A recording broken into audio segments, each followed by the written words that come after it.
চট্টগ্রামের বাঁশখালীতে দীর্ঘ ৩৫ বছর স্থায়ী ও টেকসই বেড়িবাঁধ নির্মাণ হয়নি।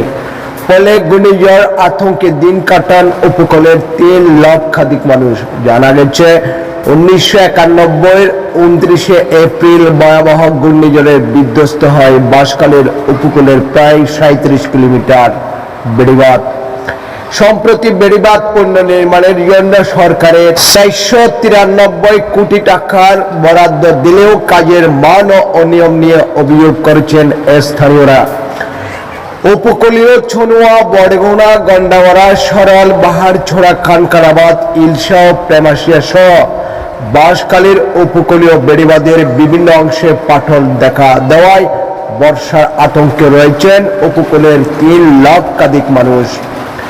বিশেষ করে কানকারাবাদ, কদম রসুল, সনুয়া, বড়গুনা, গন্ডামারা ও প্রেমাশিয়া এলাকায় প্রতি বর্ষার সামুদ্রিক লবণ পানি প্রবেশ করে ফসলের ব্যাপক ক্ষয়ক্ষতি ও ঘরবাড়ি বিধ্বস্ত হয়। এই সময় হাজার হাজার মানুষকে পানি বন্দী হয়ে মানবেতর জীবনযাপন করতে হয়। 91-এর ঘূর্ণিঝড়ের পর বিভিন্ন রাজনৈতিক নেতৃবৃন্দ উপকূলীয় এলাকায় অসহায় মানুষগুলোর জীবন রক্ষার্থে আধুনিক বেড়িবাঁধ নির্মাণ, সাগরপাড় এলাকায় পর্যাপ্ত সাইক্লোন সেন্টার এবং আশ্রয় কেন্দ্র নির্মাণের ওয়াদা ও তাগিদ দিলেও তা দীর্ঘ ৩৫ বছরেও বাস্তবায়ন হয়নি। বিগত সরকারের উপকূলবাসীর যানবাহন রক্ষার্থে কোটি কোটি টাকা বাজেট দিলেও তাতে লুটপাট করেছে। ফলে উপকূলীয় বাসের কোনো উপকার হয়নি। কানকারাবাদ ইউনিয়নের সাবেক চেয়ারম্যান বিএনপির নেতা আব্দুস সবুর চৌধুরী বলেন, একটি স্থায়ী বেড়িবাঁধের অভাবে বাঁশখালীর বিশাল উপকূল অরক্ষিত রয়েছে। এখনকার লোকজন খুবই আতঙ্কের মধ্যে বসবাস করছে বলে তিনি জানান। গন্ডামারা ইউনিয়নের বাসিন্দা ও বাঁশখালী যুবদলের সাবেক আহ্বায়ক আবু আহমদ বলেন, এখনই সময় উপকূল বেড়িবাঁধকে নতুন করে পরিকল্পনায় এনে স্থায়ী বাঁধ নির্মাণ করা। কারণ উপকূলের কয়েক লাখ মানুষ শুধু বেড়িবাঁধ কারণে আজ অসহায়ভাবে জীবনযাপন করছে। তিনি এই ব্যাপারে প্রধানমন্ত্রী তারেক রহমানের হস্তক্ষেপ কামনা করেন। কানকারাবাদ বেড়িবাঁধের অধিকাংশ স্থানে ফাটল দেখা দিয়েছে।